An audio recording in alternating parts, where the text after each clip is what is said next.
ovesta rynni sisään karhuryhmä ja sinut on pidätetty. Rikoslain 50-luvun 1 pykälän 1 momentin 1 kohdan mukaan henkilö, joka laittomasti viljelee tai yrittää viljellä muun muassa hamppua käytettäväksi huumausaineena, on tuomittava huumausainerikoksesta. Saapui vartijat pamppuineen ja taskulampuineen, veivät miehen hamppuineen, siis matkaateen mä hieman outoon valoon.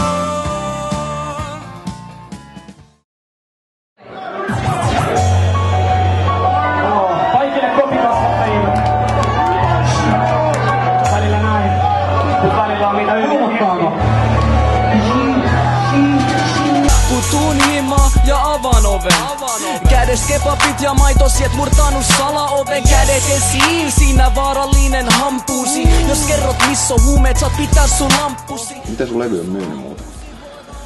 Levy on myynyt. Megapainos oli se 500. Joo. Sitten sitä heiteltiin joka puolelle ympäri Suomea eri mestoihin. Kerrot, että sä oot tehnyt jonkun elokuvan tai tehnyt jonkun biisin täysin niinku kannabiksen alaisena, niin sitten se käsitys saattaisi muuttua susta ihan täysin.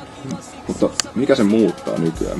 Mikä nykyään ei enää estää ihmistä sanomasta, että olin paha helvetin paukuissa? No just se pelko siitä, että miten joku ihminen saattaisi reagoida siihen. Ketkä siihen reagoi sitten kielteisesti nykyään enää? No, en tiedä, varmaan ehkä vähemmistö. Joku joskus sanoi jeesi hatsit, ne tulee takas. Pallo päälle, luukku auki ja sit vaatii heräämään. Mä tykkään vaan niin, elätät kuumotuselämää.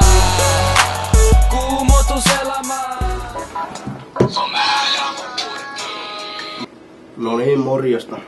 Ei oikein mitään, että tässä ollaan ja eletään vaan ihan kuin jos mitään tapahtunut, että ei tullut sakkoja eikä mitään, että 3 kuukautta ehdollista, että on se niinku kuulostaa paperilla karulta, mutta ei se nyt käytännössä tarkoita mitään. Aika hämmentävää, että niinku saa 3 kuukautta ehdollista tai käytännössä niinku saman tuomion, mitä niinku jostain pahoinpitelystä tai tommoista niinku rankemmasta rikoksesta, niin jostain niinku 11 pienestä taimesta, niin nyt vähän sellainen aika rankka olo.